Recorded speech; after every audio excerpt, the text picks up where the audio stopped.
구약성경 여호수아 3장 1절로 17절 말씀입니다.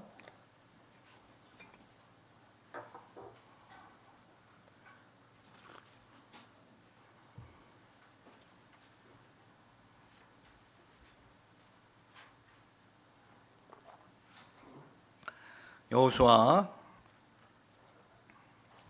3장 1절로 17절 말씀.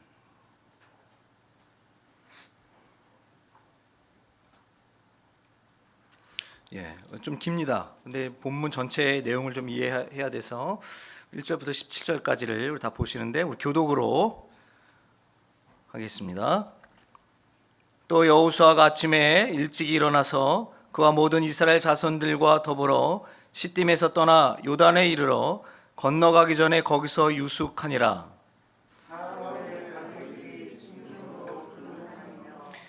백성에게 명령하여 이르되 너희는 레위 사람 제사장들이 너희 하나님 여호와의 언약궤 매는 것을 보거든 너희가 있는 곳을 떠나 그 뒤를 따르라.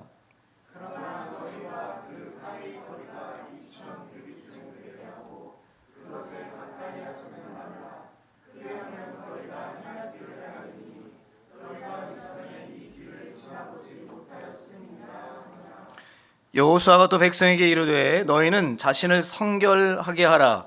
여호와께서 내일 너희 가운데 기이한 일들을 행하시리라.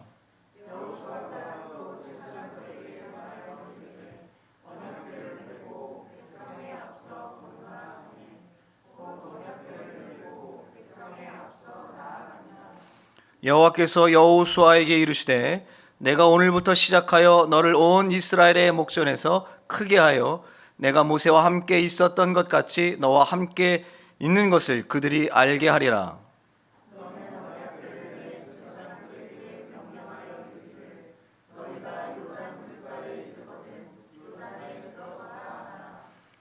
여호수아가 이스라엘 자손에게 이르되 이리 와서 너희 하나님 여호와의 말씀을 들으라 하고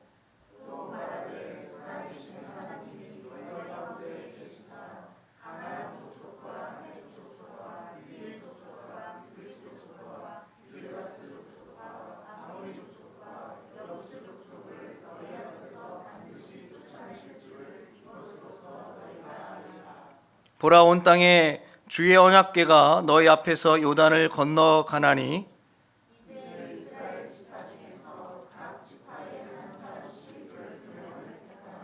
온 땅에 주 여호와의 궤를 맨 제사장들의 발바닥이 요단 물을 밟고 멈추면 요단물 곧 위에서부터 흘러내리던 물이 끊어지고 한 곳에 쌓여 서리라.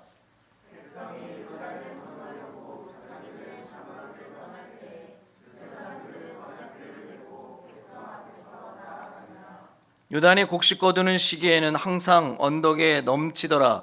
궤를 맨 자들이 요단에 이르며 궤를 맨 제사장들의 발이 물가에 잠기자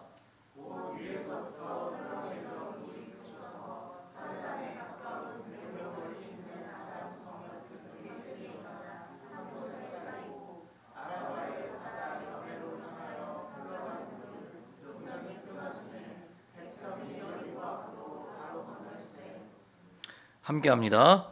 여호와의 언약궤를 맨 제사장들은 요단 가운데 마른 땅에 굳게 섰고 그 모든 백성이 요단을 건너기를 마칠 때까지 모든 이스라엘은 그 마른 땅으로 건너갔더라.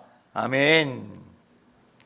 오늘은 여호수아 3장 1절로 17절의 말씀을 가지고 여호수아 같은 청년의 영성으로라고 하는 제목으로 하나님의 말씀을 선포합니다. 지난주는 성년의 날도 있었고 또 한 주간이 스승의 주일이기도 했지만 또 청년의 주일이기도 했습니다.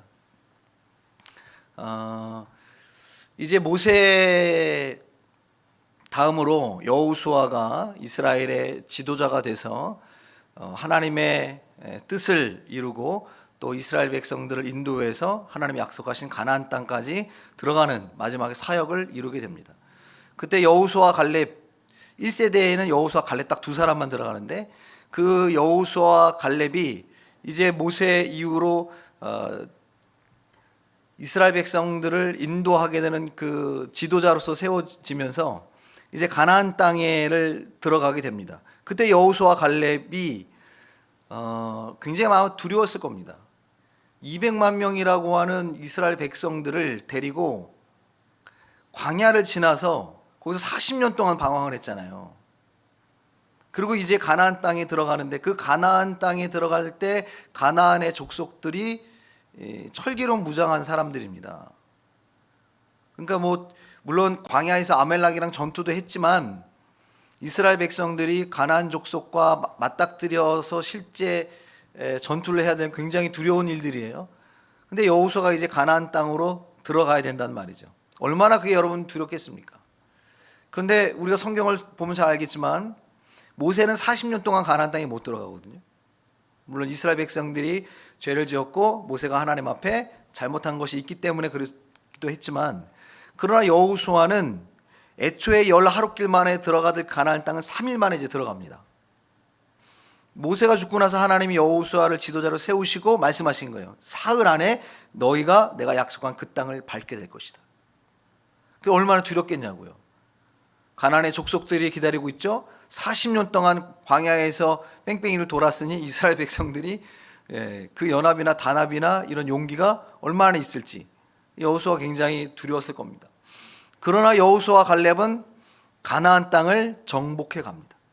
가나안 땅에 마침내 입성하는 거예요. 하나님이 이스라엘 백성들을 애굽에서 인도할 때 약속하셨던 그 약속이 40년이 지난 후 여호수아와 함께 3일 만에 성취가 됩니다. 어떻게 그것이 가능했을까? 여호수아와 갈렙은 아마 그때 나이가 한 40대였을 겁니다. 40대. 그러나 그 여호수아가 가지고 있는 이 영성은 청년의 영성이라는 거예요. 이게 젊기 때문에 청년이라는 개념이 아니고 늘 도전 정신이 있고 늘 맑고 늘 건강한 거예요. 그게 청년의 영성입니다. 그런 영성을 가지고 있기 때문에 여호수아가 마침내는 40년 만에 하나님의 뜻을 이루고 이스라엘 백성들을 데리고 가나안 복지로 들어가게 된다라고 하는 것입니다. 오늘 가나안 땅에 들어가기 전에 굉장히 중요한 사건이에요. 바로 요단강을 건너는 사건이에요. 여러분, 홍해를 건너는 사건이 클까요? 요단강을 건너는 사건이 클까요? 요단강을 건너는 게 더 힘듭니다. 왜 그런지 오늘 본문을 보면 우리가 알게 될 거예요. 그래서 여러분, 우리가 늘 광야에 머물러 있는 삶이 가나안 땅으로 들어가려면 하나님의 이런 기적은 보기는 하지만 하나님의 가나안 땅의 그 복지로 들어가지 못하는 내 삶을 돌이켜 보면서 내가 청년의 영성으로 무장해야겠구나.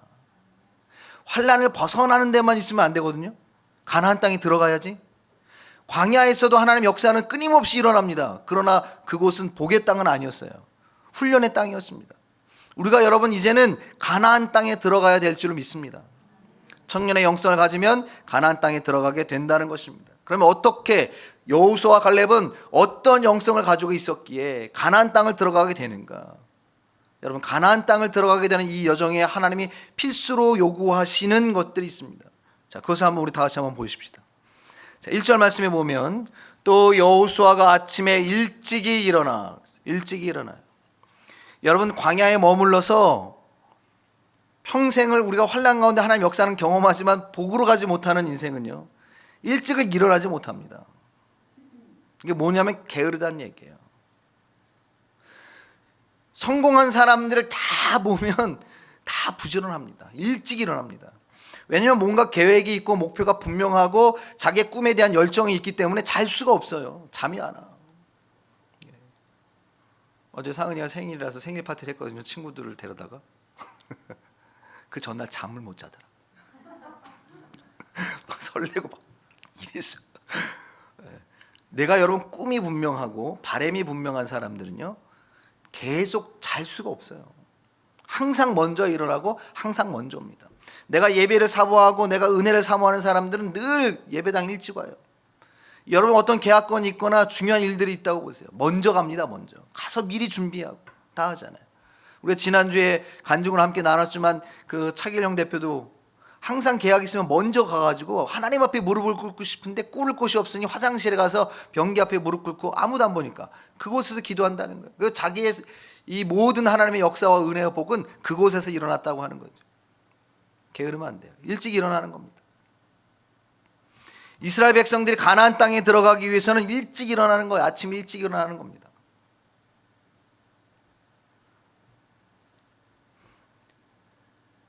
그들이 일찍 일어나서 보세요. 모든 이스라엘 자손과 더불어 시딤에서 떠나 요단을 이르러 건너가기 전에 거기서 유숙하니라. 이제 요단 앞으로 다 데리고 온 거예요, 여호수아가 이스라엘 백성들을. 그리고 거기서 유숙합니다. 3일 동안. 뭐 하냐면, 여러분, 문제 앞에 일찍 일어나는 사람들은 우리가 늘 광야에서 하나님의 역사도 경험하지만 복으로 들어가야 되거든요. 그 하나님의 복이, 하나님의 응답이 내 삶 가운데 이루어지려면 정말 우리가 늘 부지런한 신앙을 가지고 있어야 돼요. 삶 속에 늘 부지런해야 됩니다. 내가 지금 당장 할 일이 없다고 자는 게 아니에요. 뭔가 내가 하나님을 향해서 유숙해야 됩니다. 그 앞에 머무르는 거예요. 문제 앞에 머무르는 겁니다. 우리는 문제를 만나면 도망가고 싶잖아요. 그렇죠? 문제를 만나면 도망가고 싶거든요. 겁나거든요. 그냥 주저앉고 싶은 거예요. 그런데 하나님은 이스라엘 백성들을 여호수아와 함께 일찍 일어나게 하셔서 그 요단 앞에 데려가서 유숙하게 만들었습니다. 문제 앞에 서라는 거예요. 문제를 회피하고 도망가지 말고 문제 앞에 서야 됩니다. 우리가, 여러분, 믿음이 있으면 일찍 일어나 그 문제를 두려워하지 않고 하나님 앞에 서요. 하나님 앞에 나와 기도한다고요. 그게 아침이든 새벽이든 철야든 언제든, 일과 중에 뭐 점심시간을 이용하든 하나님 앞에 유숙합니다. 그 문제 앞에. 그런데 우리는 문제의 심각성을 알고 문제가 괴롭긴 하지만 그거 가지고 그 문제 앞에 유숙하지 않아요. 기도하지 않아요. 머무르지 않는다라는 거예요. 일찍 일어난다는 건 단지 그냥 아침에 벌떡 일어난다는 개념이 아닙니다. 하나님 앞에 머무른다는 개념이에요. 우리가, 여러분, 가나안 땅에 들어가려면 여러분 삶 가운데 하나님의 놀라우신, 이미 여러분의 삶 가운데 약속하셨던 하나님의 복이 여러분의 삶 가운데 지평이 되려면 반드시 여러분 일찍 일어나 문제 앞에 유숙하신 여러분 되시기 주 여러분 축원합니다. 두 번째 보십시다. 사흘이 지났습니다. 관리들이 진중으로 두루 다니며 백성들에게 이제 얘기합니다. 백성들에게 얘기하는 거예요. 가나안 땅에 들어가야 되는데 어떻게 들어가는가? 하나님이 우리에게 명령하신 걸 그대로 해야 된다 하고 가르칩니다. 이제 자 보세요. 3절 말씀 보니까, 너희는 레위 사람 제사장들이 너희 하나님 여호와의 언약궤를 매는 것을 보거든 너희가 있는 곳을 떠나 그 뒤를 뭐하라? 따르라 그랬어요. 우리가, 여러분, 가나안 땅에 들어가려면 하나님의 말씀, 언약궤예요. 하나님의 말씀이 먼저 가게 해야 돼요. 하나님의 말씀을 따라가는 겁니다. 그런데 우리가 늘 하나님보다 앞서잖아요. 내 욕심이, 내 바람이 하나님의 타이밍보다 자꾸 앞서요.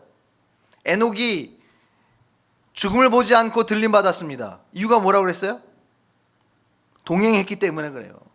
하나님과 보폭을 맞추는 거예요. 하나님보다 앞서지 않습니다. 하나님이 천천히 가면 나도 천천히. 나는 빨리 가고 싶지만 하나님이 천천히 가니까 천천히 가는 거예요.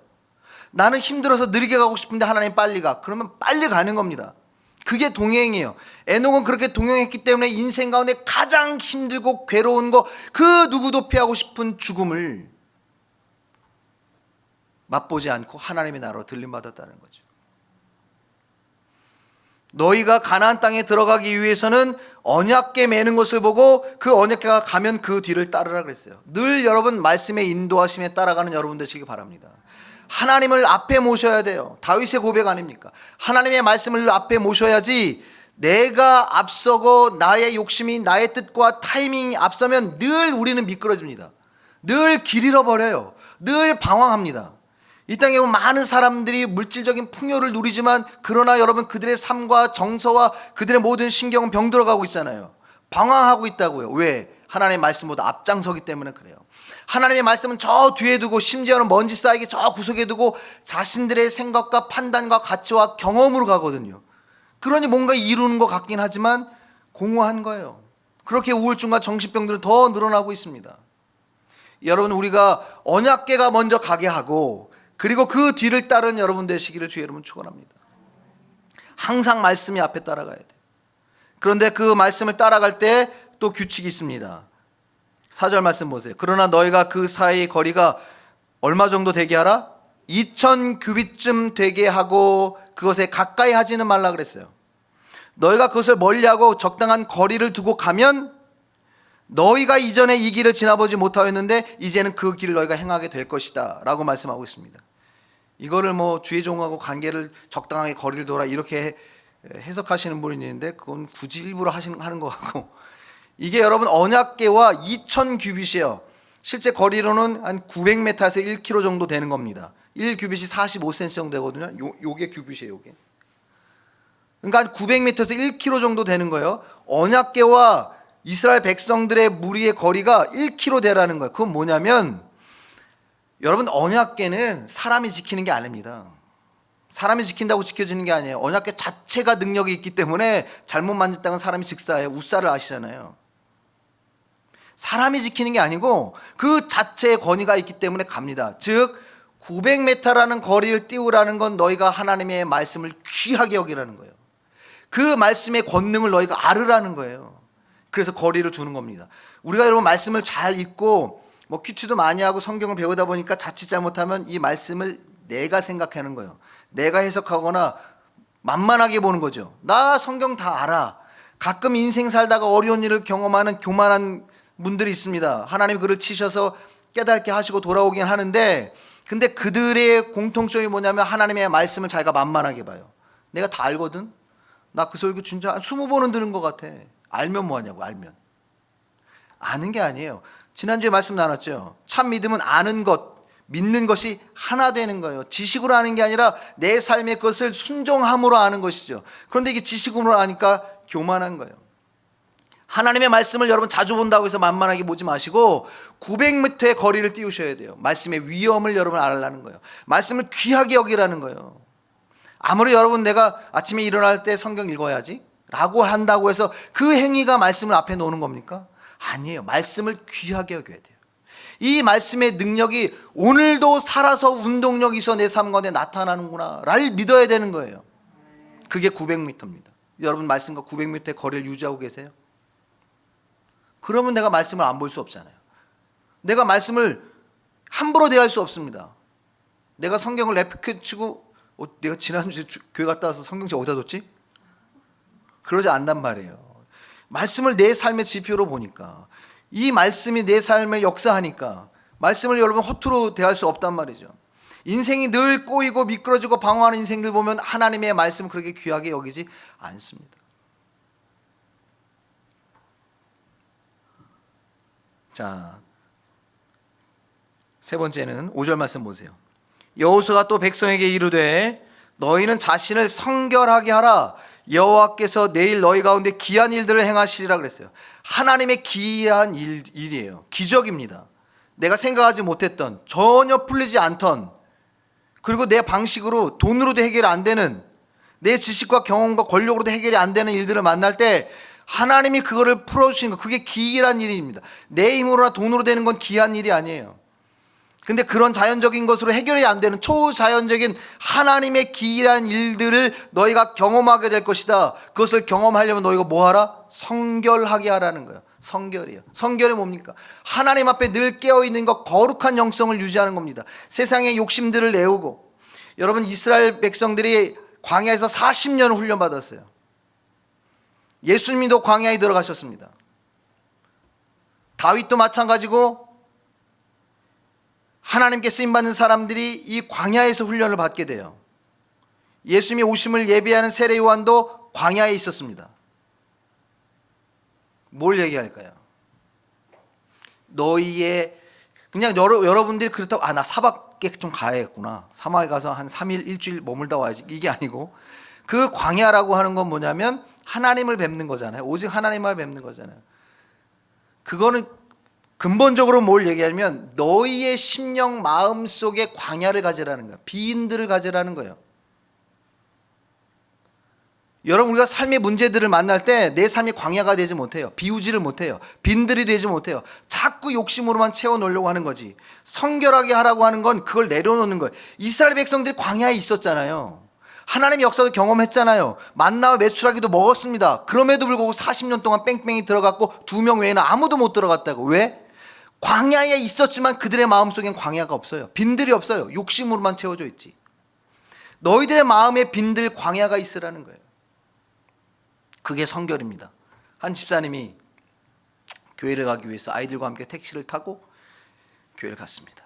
교회 앞에 도착했어요. 이제 택시비를 지불해야 돼. 근데 잔돈이 없어요. 10,000원을 드렸습니다. 기사님 그 택시비입니다. 그랬어요. 그랬더니 기사분이 잔돈이 없다고. 잔돈이 없는데 거스름 돈이 없습니다. 아 그래요? 그리고는 애들한테 야 니들 주머니 다 털어봐. 해가지고 다 털어서 택시비를 줬어요. 그리고 딱 내렸습니다. 그 이제 택시는 갔어요. 근데 순간 10,000원을 안 받았어. 여러분 마음에 어떤 마음이 드세요? 아 사기당했다. 아 억울하다. 아 이거 오늘 재수가 없다. 이런 생각이 확 들겠죠. 그건 여러분 빈들이 아닙니다. 10,000원을 내가 손해 봤기 때문에 내 마음이 불편한 거예요. 내 생각과 내 마음과 내 판단과 내 욕심으로 가득 찬 겁니다. 근데 그 순간 그 집사님 그래도 기도하는 사람이에요. 그런 마음이 욱 올라왔다가 지난주에 목사님이 하셨던 설교가 기억이 나는 거예요. 너희는 마음에 빈들을 가져야 된다. 광야와 같은 빈들을 가져야 된다. 아 하나님이 나에게 이런 소유에 대한 욕심, 무소유를 가르쳤다는 그 설교가 생각이 나는 거예요. 아 하나님 이걸 날 가르치시는구나. 그래서 내가 여기에 욕심 내지 말자. 다 하나님의 뜻이 있겠지. 하나님 나를 이렇게 훈련시키는 거겠지. 그러니까 마음에 평안이 오더라는 거예요. 여러분 우리가 무소유는 아무것도 안 갖는 게 무소유가 아니에요. 성경의 무소유는 우리가 얼마를 갖든 어느 정도를 가졌든 그것은 다 하나님의 것이요 하나님께로부터 왔다라고 하는 게 무소유예요. 그 마음이 가지니까 마음에 평안이 오잖아요. 손해봤다는 생각이 안 드는 거예요. 아, 그 기사님에게 하나님 필요하니까 주셨겠지. 아니면 나를 하나님이 단련시키려고 했기 때문에 그렇게 손해보게 하셨구나. 마음에 평안이 오더라는 거예요. 그런데 교회 앞에 딱 도착했는데 아들이 그런 거예요. 엄마 저기 택시기사 아저씨가 10,000원을 흔들면서 저 골목길로 들어가셨어요. 그러니까 받으러 오라 이 얘기죠. 그랬더니 그 집사님이 뭐라고 얘기했냐면 둬라. 그 기사님은 정직하다. 그 10,000원 받을 만하다. 내가 굳이 안 받아도 나는 저 기사님께 이 사건을 통해 하나님의 큰 위로와 마음을 비우는 빈들의 법을 배웠다. 기가 막히죠? 자신을 성결하게 하라는 거예요. 내 자신을 비우라는 겁니다. 하나님의 뜻을 쫓아가는 사람들은 이렇게 내가 채우지 않다. 그 10,000원 억울한 거 막 죽겠네. 손해봤다. 막 하나님 왜 그러시냐고 막 이러는 거죠. 자신을 성결하게 하면 기이한 일들을 행하시라 그랬어요. 여러분 하나님 앞에 내 욕심을 비우시기 바랍니다. 하나님은 선하세요. 하나님이 우리를 보고 계시고 하나님이 우리를 지으셨고 지금도 우리와 동행하시는 줄 믿습니다. 자신을 비울 때 우리는 하나님의 귀한 일들을 경험하게 됩니다.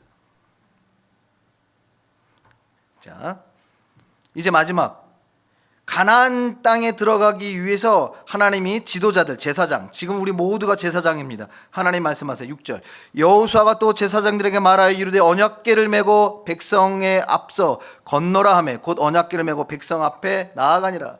여러분 우리가 늘 리더가 되고자 하는 사람, 여러분 예수 믿는 사람들이 세상의 그 소금과 빛이 된다라고 하는 건 리더가 된다는 겁니다. 그러려면 솔선수범해야 돼요. 내가 먼저 물속에 들어가는 거예요. 그런데 여러분 이 요단강을 건너는 거는 홍해를 건너는 거고 틀려요. 홍해는 이미 하나님이 갈라놓으셨어요. 그걸 내가 믿음 가지고 가는 거예요. 그러나 요단강은 그렇지 않았어요. 제사장에게 너희가 먼저 요단강에 발을 내디뎌라. 그러면 물줄기를 하나님이 끊겠다고 그랬어요. 홍해하고 틀려요. 홍해 여러분 수심이 200m에 빠져 죽나 20m에 빠져 죽나 똑같아요. 위기는 같은 겁니다. 근데 홍해는 하나님이 갈라놓은 걸 가는 거고 요단강은 내가 먼저 밟고 가는 거예요. 하나님이 제사장들에게 얘기하셨어요. 너희가 먼저 요단강을 건너라.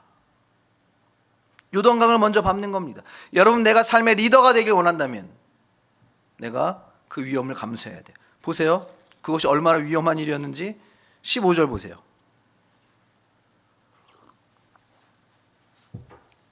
15절 다 같이 한번 읽겠습니다. 시작.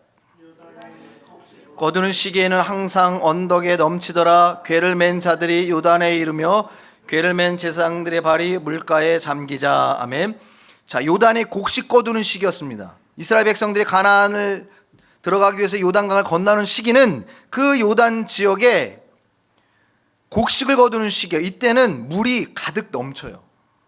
이 자유주의 신학자들은 그것도 이미 물이 다 빠졌어. 물이 빠져가지고 그냥 발목도 안 차는 거, 그거 넘어간 거야. 그거 뭐 200만이든 10명이든 왜 못 넘어, 이렇게 얘기하거든요. 근데 성경은 그렇게 얘기 안 한다고. 성경은 분명히 증거하고 있습니다.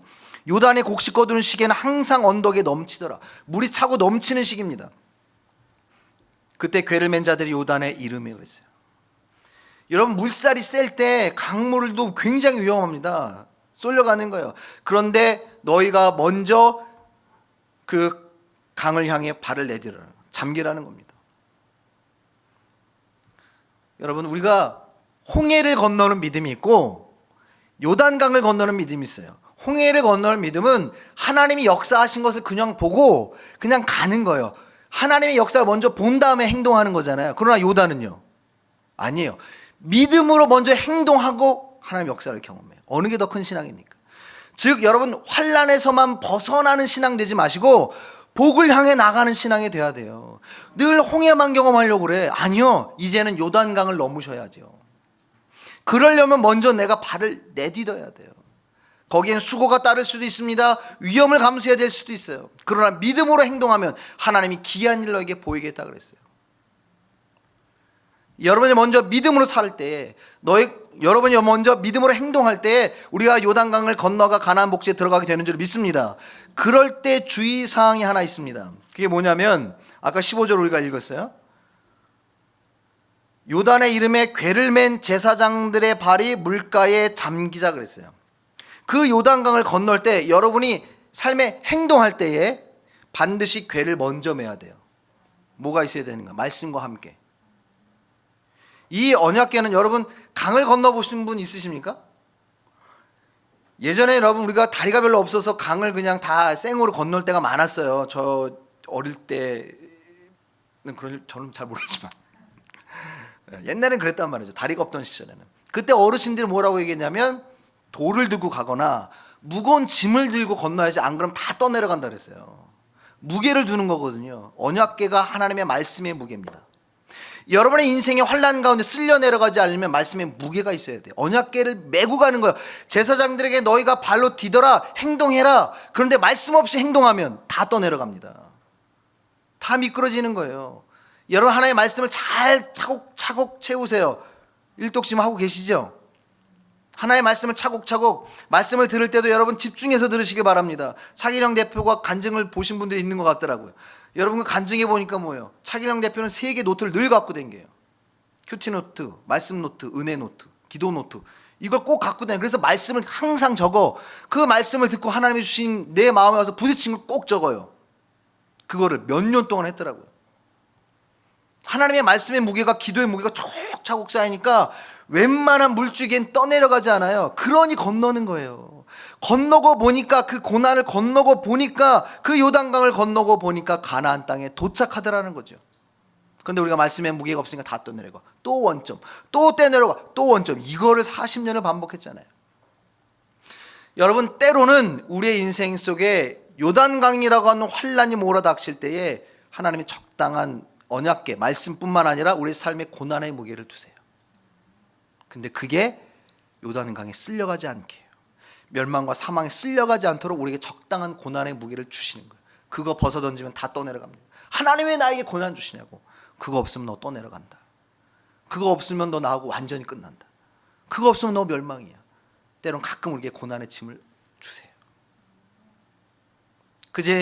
이제는 여러분 그 고난의 짐은 벗고 말씀의 무게, 말씀의 짐을 지시기 바랍니다. 말씀의 무게는 고난의 무게보다 훨씬 무겁잖아요. 안 떠내려갑니다. 요단강을 건너갈 때 반드시 여러분 기억하십시오. 여러분이 믿음으로 행동한다고 하지만 말씀 없이 행동하면 실수합니다. 미끄러집니다. 자빠집니다. 걸려 넘어집니다. 그럼 먼저 홍해에서만 머무른 신앙 되지 마시고 하나님 환난만 벗어나면 좋겠어요. 여기 하지 마시고 이제 환난을 벗어나 근심이 없도록 복의 복을 더하사 가나안 땅까지 가는 믿음으로 행동하는, 하나님이 역사하신 다음에 따라가는 거 말고 정말 믿음으로 행동해서 하나님의 역사를 보는 복으로 나가는 여러분 되시기를 주의 이름으로 축원합니다. 자, 이렇게 우리가 여호수아와 갈렙의 이러한 청년의 영성, 하나님이 가르쳐준 이 방법 그대로 순종해서 결국은 가나안 땅에 딱 들어가지 않습니까? 4장이 이렇게 시작해요. 그 모든 백성이 요단을 건너가기를 마치매 여호수아 갈렙 때문에 200만 명이 다 들어갔어요. 엄청난 사건입니다. 나로 인해. 정말 복의 줄기가 되지 않습니까? 주르르. 그렇게 하나님께 순종했더니 17절 오늘 보면 마지막 보세요. 여호와의 언약궤를 맨 제사장들은 요단 가운데 마른 땅에 굳게 섰고 그 모든 백성이 요단을 건너기를 마칠 때까지 모든 이스라엘은 그 마른 땅으로 건너갔더라. 홍해 때도 그렇지만 요단강을 건널 때도 마찬가지예요. 마른 땅이 됐어요. 마른 땅이. 우리의 생각은 질퍽이 있는 땅을 밟고 갈 줄 알았잖아요. 홍해를 건너갈 때도 하나님 뭐라고 그랬어요?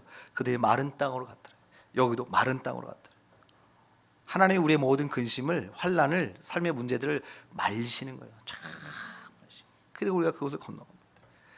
그래서 여러분, 홍해 앞에만 서는 두려움에 떠는 그런 이스라엘 백성들 되지 마시고 광야 40년 훈련 받았잖아요. 이제 여러분 믿음으로 행동하셔서 요단강을 건너가셔서 마침내 가나안 땅에 들어가는 저 여러분 되시길 주의 이름으로 축원합니다.